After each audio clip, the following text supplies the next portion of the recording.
அனைவருக்கும் வணக்கம். இன்றைக்கி 14, 15, 16 ஆகிய 3 தினங்களுக்கான நடப்பு நிகழ்வுகளை பார்க்க போகிறோம். இது ஒவ்வொரு தினத்துக்கும் ரொம்ப குறைவான செய்தி இருந்ததுனால 3 நாளுக்கும் சேர்த்து ஒரே வீடியோவாக போட்டாச்சு. முதலாவதாக பார்த்தோம்னா B20 மாநாடு வந்து டெல்லியில் இப்போ 2 நாட்களில் நடைபெற்றிருக்கு அப்படின்றத சொல்கிறாங்க. இந்த B20 அப்படிங்கிறது என்னென்னா G20 கூட்டமைப்பில் இருக்கக்கூடிய நாடுகளுடைய அவைத்தலைவர்கள் எல்லாருமே கலந்துக்கக்கூடிய ஒரு மாநாடு அப்படிங்கிறாங்க. இது மட்டும் இல்லாமல் G20 அமைப்புடைய நிதி அமைச்சர்கள் மற்றும் மத்திய வங்கி ஆளுநர்கள் இவங்களுடைய மாநாடு வந்து மொராக்கா நாட்டில் இருக்கக்கூடிய மரகேஷ் அப்படிங்கிற நகரில் நடந்துகிட்ருக்கு அப்படின்றதையும் சொல்லியிருக்காங்க.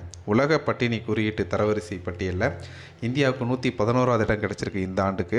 கடந்த ஆண்டில் பார்த்தோம்னா 107வது இடம் பெற்றிருந்தாங்க. அடுத்து நாகப்பட்டினத்துக்கும் இலங்கை காங்கேசன் துறைக்கும் 40 ஆண்டுகளுக்கு பிறகு கப்பல் சேவையானது அக்டோபர் 14ஆம் தேதி துவங்கி வைக்கப்பட்டது. இது 15ஆம் தேதி பார்த்தோம்னா 2024ஆம் ஆண்டுக்கான கின்னஸ் புத்தகத்தில் இடம்பெறக்கூடிய சாகசங்கள் என்னென்ன அப்படிங்கிறத கிரேக் கிளின்டே என்ற தொகுப்பாசிரியர் கின்னஸ் புக்குடைய தொகுப்பாசிரியர் வெளியிட்டிருக்கிறாரு. மொத்தம் 30,000 விண்ணப்பங்கள் வந்து அவங்களுக்கு கிடைக்கப்பட்டதாகவும் அதில் இருந்து 2638 சாகசங்கள் மட்டும் கின்னஸ் புத்தகத்தில் இடம்பெற்றிருக்கிறதாகவும் சொல்லியிருக்கிறாங்க. இது இந்த 2638 இந்தியாவிலிருந்து 60 விஷயங்கள் இடம்பெற்றிருக்கு. மொத்தம் 9 நீச்சல், விளையாட்டு, சாகசம் உள்ளிட்ட 9 பகுதிகளுக்கு தான் அந்த சாதனைகள் எல்லாமே தொகுக்கப்படுது அப்படின்றத சொல்லியிருப்பாங்க. இந்தியாவிலிருந்து போன 60ல் முக்கியமானது என்னென்னு பார்த்தோம்னா சிரபுஞ்சியில் 2 நாட்களில் பெய்த அதிகபட்ச மழை தான் 2024ஆம் ஆண்டுக்கான இந்திய சார்பில் கின்னஸ் புத்தகத்தில் இடம்பெற்ற நிகழ்வாக இருக்குது. 1995 ஜூலை மாதம் 15 மற்றும் 16ஆம் தேதிகளில் பெய்த மழை தான் இது வரைக்கும் அதிகமாக இருந்துச்சு. இப்போ இந்த ஆண்டில் பார்த்தோம் அப்படின்னா 2.493 மீட்டர் மழை பெய்து இந்த ரெக்கார்டை பிரேக் பண்ணியிருக்கு.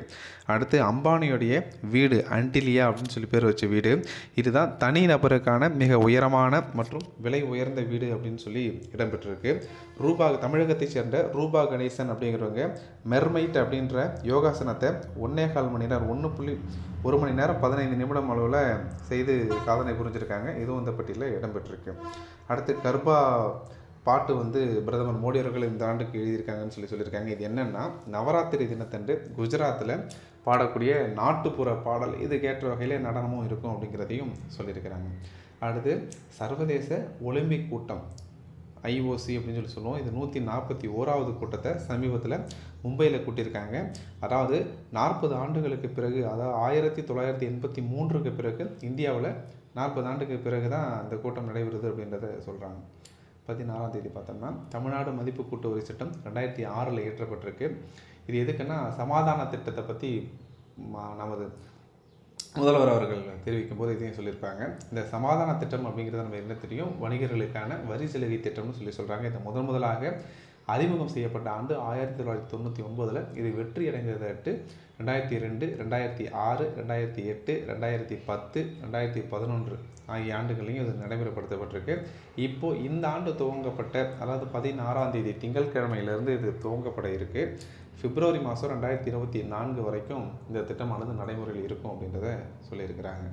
அடுத்து பார்த்தோம்னா ஷாங்காய் மாஸ்டர்ஸ் ஆடவர் டென்னிஸில் ஹியூபர் ஹர்காஸ் அப்படிங்கிறவர்களுடைய போலந்து நாட்டை சேர்ந்தவர் வெற்றி அடைஞ்சிருக்காரு. இவர் ரஷ்யாவை சேர்ந்த ஆண்ட்ரே ரூபலே அப்படிங்கிறவரை எதிர்கொண்டு வெற்றி அடைஞ்சிருக்காரு.